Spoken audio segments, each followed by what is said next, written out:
Hi everybody, now that the 5G auctions have closed, it's my honor and privilege to be able to bring you this presentation, 5G, the next generation. So my name's Matthew Griffin, I'm a futurist and I'm the CEO and founder of the 311 Institute and World Futures Forum. I look at two kinds of futures. I look at the next 20 years, so that's from today to roughly sort of 2040. If you're a multinational organization, typically you care about that kind of timeline because you're looking at the next 3, 5, 10, maybe 20 years. If you're a sovereign government though, I look at deep futures as well, which is 20 to 50 years out because you care about the future of energy, infrastructure, communications, education, jobs and skills, and all these kinds of different areas of your economy.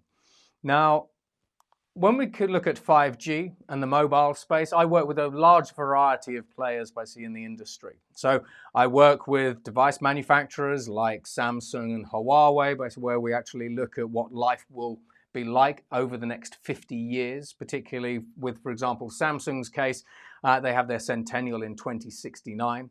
We also look at the future of devices, you know, the what comes after the smartphone question, and we've got answers there. I also work with organizations like ARM and Qualcomm. Yeah, if you have a look at ARM, over 70% of all the world's data flows through an ARM processor, and over the next 10 years, that could very well be 100%. I mean, that's staggering when you think about it, but it also shows the importance of, you know, the Internet of Things, the Internet of Everything, basically in the future. I also work with organizations like Interdigital, as well as organizations like Microsoft. And if you have a look at Microsoft, for example, Microsoft is going to greatly benefit, as is AWS, basically, and the cloud providers in a 5G universe, for reasons that'll come clear. So when you have a look at exponential technologies, the technologies that you can use and combine together to create your next generation products or services, or the generations after that, there are over 450 exponential technologies that I track. There are 180 on this starburst.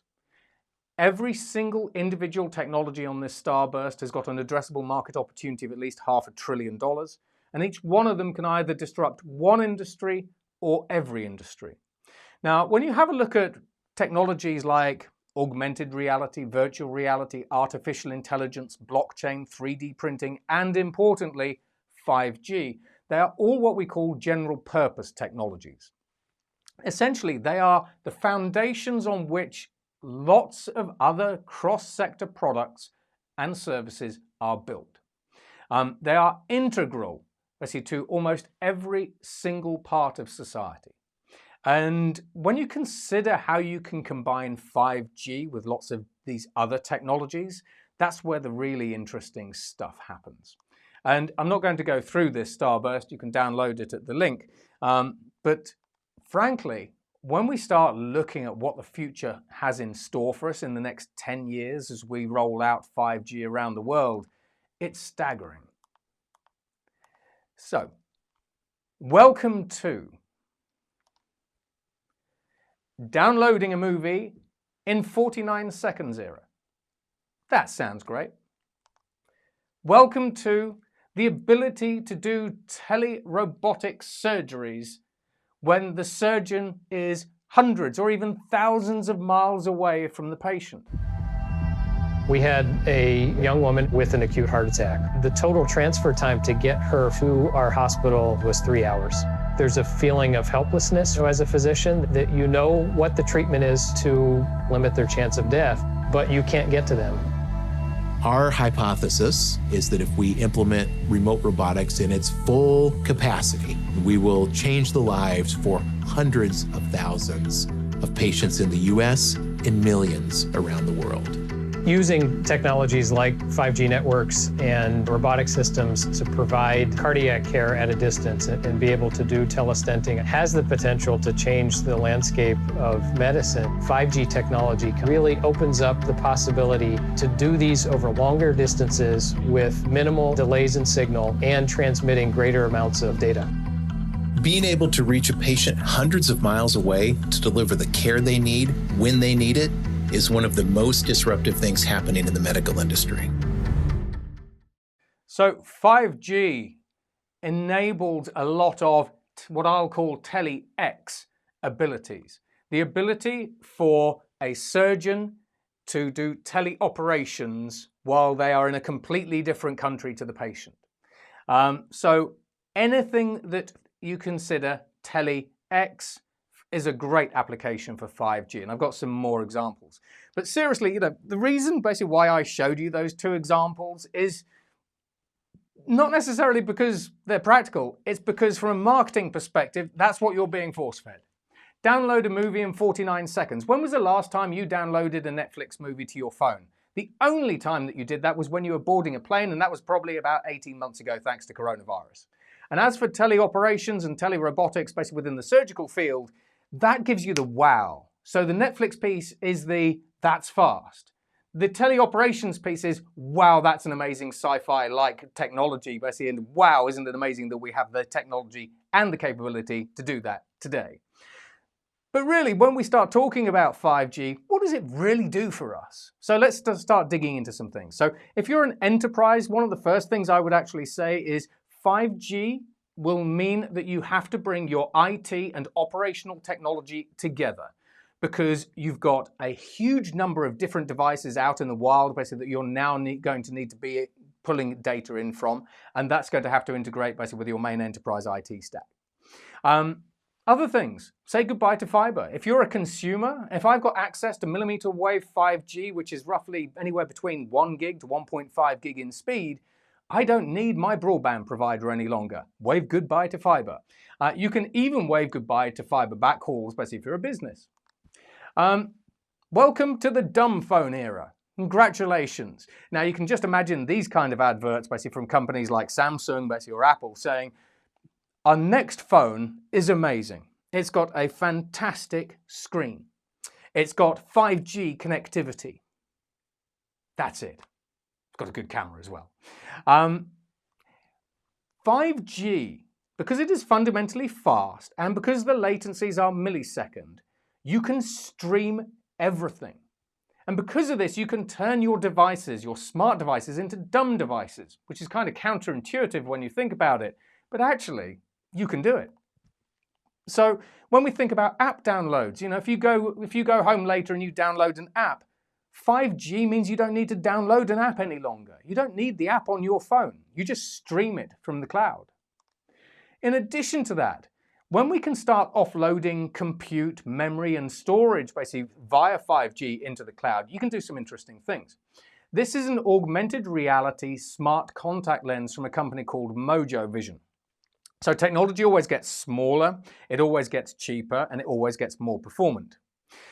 Now, when we have a look at some of the smart devices that we have in store in the future, if you're thinking of a lot of the use cases that 5G enable, for example, virtual reality use cases, and you think, well, I don't like those big clunky headsets. Facebook, Panasonic, and other organizations have baked virtual reality into a standard pair of sunglasses. So when you think about what you'll be able to do with 5G in the future, don't assume that you'll be using these big, bulky HoloLens, virtual reality headsets, etc. that you're using today, because you won't. Now, in addition to that, when we start looking at artificial intelligence codecs, we can start streaming 8K video basically to a device, but with 80% less data. When we look at things like foveated rendering for virtual reality, you can stream ultra-high definition, either 4K and even 8K virtual reality experiences to headsets, again, using 80% less data, because foveated rendering just renders the bit in the middle and your peripheral vision does the rest. There's all sorts of nuances basically in 5G, basically, that you might not have seen before. So hopefully this is useful. But kind of, so what to all that stuff? Now, here are some interesting use cases. Now, we can use virtual reality to manage people's chronic pain while they're at home. So you have a virtual reality headset. These are already starting to spin up in the US, and you can manage chronic pain at home. It's actually been proven to be about 50 to 60% effective using virtual reality treatments while people are actually at home to manage chronic pain symptoms. So it's kind of a different spin on telehealth. In addition to that, what about helping the blind see? We have already helped people who are legally blind because you don't have to be completely blind to be legally blind. If you kind of close your eyes 99% of the way, and I hold some fingers up and say, how many fingers am I holding up? You probably won't be able to really tell me. You can classify as legally blind. Using virtual reality headsets, bearing in mind that you can adjust the displays, artificial intelligence and 5G, you can change the way people see. So you can change the images that they see, and you can literally help the legally blind see. How about that as a 5G use case that you never thought of before? When we start having a look at the autonomous revolution, the autonomous vehicle revolution, 5G obviously enables V2X. It also enables hive minds, because if you have a car in Japan that sees one thing, all of a sudden it can communicate what it's learned about that thing to the rest of the autonomous vehicle fleet, for example, over in the US or Europe, and so they know. So 5G actually brings about machine hive mind constructs. Same thing with telerobotics, same thing with robotics, and actually humans are next, particularly when we look at 6G. That's a different story. HoloRide. So Audi have got a platform called HoloRide, and this is where you can be wearing your virtual reality headset in a car, but you're looking around you, and the virtual reality headset is seeing what you're seeing or what you would be seeing, and starting to overlay games on top of that while you're actually in the car. So it turns a boring car journey into an interesting one. Now, I mentioned teleoperations and the ability to do remote surgeries. Consider this. Doosan used a 5G network. They had operators in Germany using a 5G network and drone construction equipment in South Korea. And the construction workers based in Germany built buildings and sites in South Korea. So when we start talking about this post-COVID era of work from home, work from anywhere, it applies to a whole variety of jobs that you probably never imagined could ever be work from anywhere. Digital twins, the ability basically to create digital twins and then quiz them. For example, a service engineer at a wind turbine, using combinations of technologies. So 5G, digital twins, augmented reality or virtual reality, natural language processing, and artificial intelligence. Engineers are able to say to the wind turbines, how are you feeling? It's a little bit like a GP consultation. And the wind turbines can come back and say, well, you changed my RPM about 2 weeks ago, and based on my data, you've shortened my useful life by 20%. Now, as a fix, I can either apply my own fix from the App Store and kind of using AI constructs, or you can go and adjust things manually. What would you like to do? So when we look at digital twins basically are incredibly interesting. If you have a digital twin, you can run all kinds of analysis on it. In addition to that, you can use a creative machine to actually design you a better machine. Again, that's a whole other story. And if you saw my other presentation, I discussed those there. Now, because we actually have such low latencies out in the real world, thanks to millimeter wave 5G, if you have your smart device, your smart contact lenses, or your sunglasses that are really virtual reality glasses, you can turn the entire world basically into your playground. So for example, we could throw a ball and we could play catch together. I could use haptics and I could start rugby tackling you, even though again, you might be 100 miles away. So when we start looking at the use of 5G, particularly within the entertainment space, that's where most consumers are really going to start getting their teeth into it. There's some very exciting stuff there. But what about this? So consider this one. If you have a pair of augmented smart glasses or anything else, what about changing the computer interface? When you go away on holiday or when you go away on a work vacation, you pack your laptop. Why not just pack your sunglasses? And then you get access to augmented reality operating systems like the one here. And again, using haptics, if you have a haptic ring, you can type on virtual keyboard that really aren't there. There's all kinds of different. These could improve productivity by over 30 to 40%.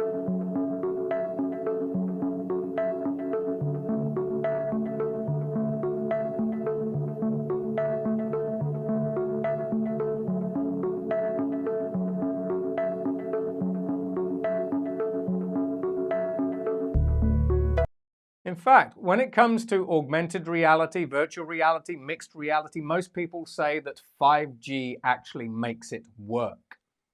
And it will. We have HoloLens technology, so mixed reality technologies. So if you have a look at Microsoft HoloLens, it digitizes physical presence. Now, what that means is if you were originally going to hire a set of people based in your local town because you all needed to physically be together, or you just thought it would be a good idea, that face-to-face interaction, by digitizing physical presence, you can hire whoever you need in a completely different country and yet still provide facets of that same face-to-face experience. This changes the future of work. In addition to that, what about reinventing FaceTime? So this is just a little clip. So we're all used to FaceTime. I spend a lot of time traveling normally, basically, and I miss my family, and we'll do video calls. But if I've got a pair of smart glasses, I can now play catch with my son or baseball with my son. And the reason why I could do that is because of a combination of different technologies. So you need telepresence technologies that understand how you're standing. We can do that with smart clothes. We can do it with rings. We can do it with all kinds of different things. We need a system that can create augmented reality experiences on the fly. So NVIDIA already let you stream augmented reality experiences via their cloud. Now I need a system that can figure out that I'm throwing something. And on the other end, my son needs to understand that that ball's coming at him. And this is where artificial intelligence comes in, because artificial intelligence is kind of the glue that makes all this really work, because it understands basically that if I do this that I'm pitching, it understands the trajectory of the ball, the velocity of the ball, where it's probably going to land. So these are some of the hollow experiences that 5G enable that simply are simply not available with today's technologies, as advanced as they are. Talk like a native. If you can stream universal translators like Google's universal translators from the cloud with millisecond latency, that now means that the earbuds that you have in can translate what the other person is saying in real time. There's no waiting, there's no lag. All of the AI models and NLP models are updated automatically in the cloud. And when we start having a look at some more practical use cases in the first responder example, as well as the insurance industry's case, now if you're a first responder, you can have a 5G connected drone that's streaming ultra high definition video, basically to a command center or C2 center. Now on the one hand, basically you can then overlay augmented reality. You could use artificial intelligence, and that system can now start directing your first responders to say, look, go to this house first, then this house, because this house is at greater risk than that one, and I think there are people in there. So there are huge implications for first responders when we look at how we can use 5G. But from an insurance perspective, let's say you take this example here. From an insurance perspective, I could take that same drone footage and I can analyze it on the fly. And I can say, look, I know that these two houses are flooded. I can see the depth of the water. We know basically the value of their contents because we know it's a connected home, for example. We know what their premiums are. Insurance companies can start using geospatial data combined with a lot of other big data to do automated payouts. They can say, look, we know that your house flooded. It flooded up to this level. You probably lost all these contents. Therefore, here's an automatic check for you. By the way, we're putting you up at the local hotel. So these are all kind of different use cases. And we're just touching the surface here. Heat seekers. So over in China, basically, they started using DJI drones during coronavirus, basically to scan people for heat signatures. And then they would use those drones, same in Spain. They would use those drones basically to then say to people, by the way, you're infected. Go somewhere else, go to a hospital or whatever it happens to be. So when we start having a look at the combination of drones and 5G, there's some very interesting geospatial and construction use cases there as well. Lots going on in that space.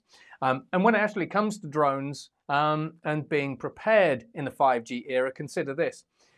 6G will be coming along in about 2030 to 2035. As you're laying out your enterprise IT stack, 6G will go up to 10 kilometers above the Earth's surface. 5G is quite two-dimensional. 6G will be three-dimensional.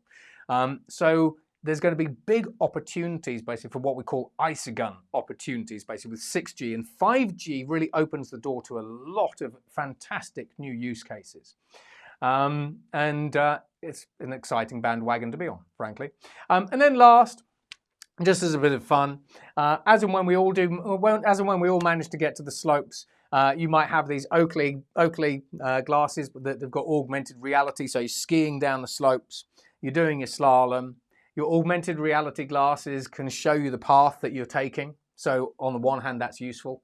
But in addition to that, if you combine artificial intelligence and artificial intelligence coaching with haptic and smart clothing, now we can provide a feedback loop and we can get your salopettes to vibrate in a very particular way if your form's not right. And those salopettes can say, well, you know, you went down the slope this way. If you bent your knee in a little bit, then actually you'd have got a bit more speed. And this part of your clothing can vibrate. So 5G starts ushering in the sensory era as well. And as for my part, by seeing the 5G era, I'm going to conclude this here. So thank you very much. I hope you all enjoyed some of these exciting use cases. And I look forward to what you create with 5G in the future as well. Thank you very much. Goodbye.